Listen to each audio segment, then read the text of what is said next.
أنا ماشية، ابقي اسألي عليا. مع السلامة. ما تكرهينيش. أنا مش بس كرهتك، أنا كرهت حياتي كلها.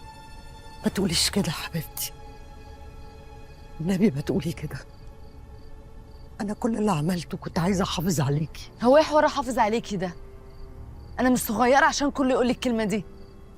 ولعلمك اي حد غلط في حقنا هحاسبه، واولهم انت يا فريده هاني. إيه فريدة هانم دي؟ إيه اللي أنت بتقوليه ده؟ قولي لي يا ماما، أنا أمك. وبعدين أنا مش وحشة قوي كده. أنا كانت كل حياتي غصب.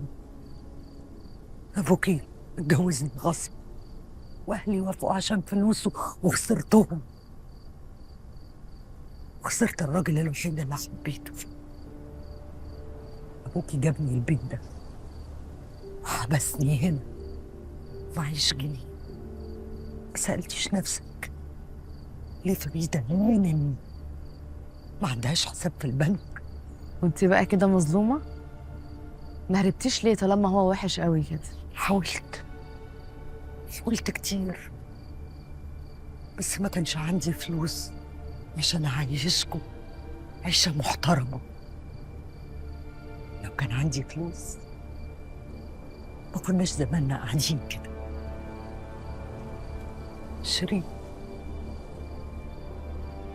حصر قلبي عليه،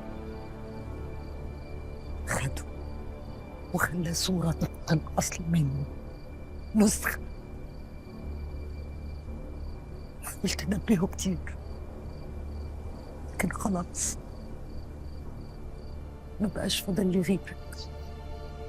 يعني انت بعتي اهلك عشان الفلوس، وبعتي حبيبك عشان الفلوس، ودلوقتي بتبيعي جوزك.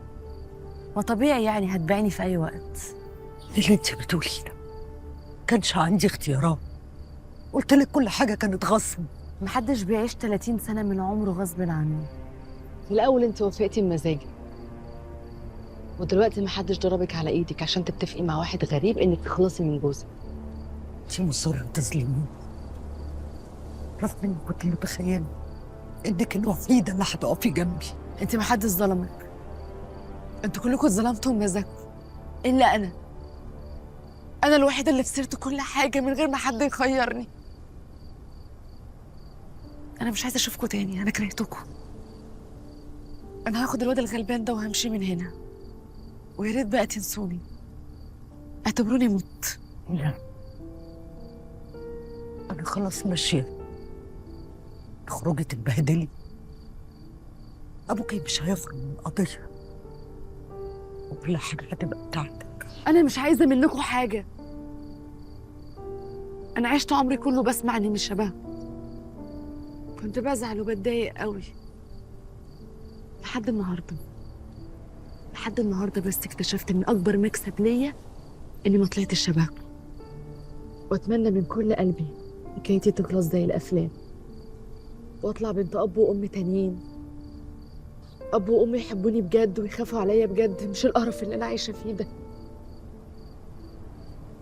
تقدري تتفضلي. مع السلامه.